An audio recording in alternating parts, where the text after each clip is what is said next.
Well, more speculation has been raised on the reasons for NATO's intervention in Libya. And as RT's Laura Emmet reports, the organisation may have been trying to prevent Gaddafi from burying the American buck.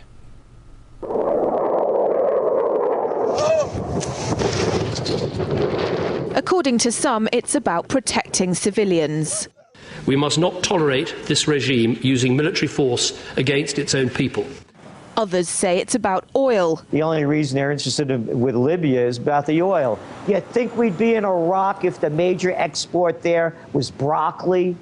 But some are convinced intervention in Libya is all about currency, specifically Gaddafi's plan to introduce the gold dinar, a single African currency made from gold, a true sharing of the wealth. It's one of these things that you have to plan almost in secret, because as soon as you say you're going to change over from the dollar to something else, you're going to be targeted. There were two conferences on this.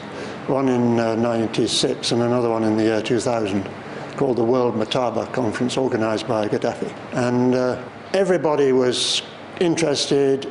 I think most countries in Africa were keen.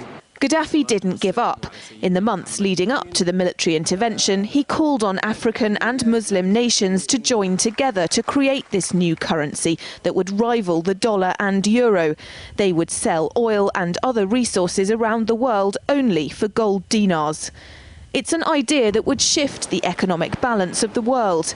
Countries' wealth would depend on how much gold they have, not how many dollars they trade. And Libya has 144 tons of gold.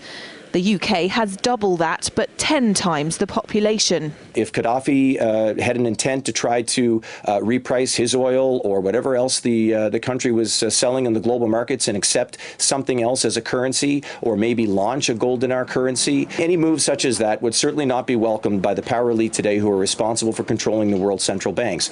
So yes, that would certainly be something that would cause his immediate dismissal and the need for other reasons to be brought forth for removing him from power. It's happened before.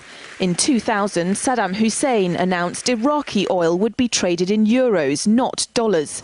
Sanctions and an invasion followed. Some say because the Americans were desperate to prevent OPEC from transferring oil trading in all its member countries to the euro. The UK's gold is kept here in a secure vault somewhere in the depths of the Bank of England. As in most developed countries, there's not enough to go around. But that's not the case in places like Libya and many of the Gulf states. A gold dinar would have given oil-rich African and Middle Eastern countries the power to turn around to their energy-hungry customers and say, sorry, the price has gone up and we want gold. Some say the US and its NATO allies literally couldn't afford to let that happen. Laura Emmet, RT, London.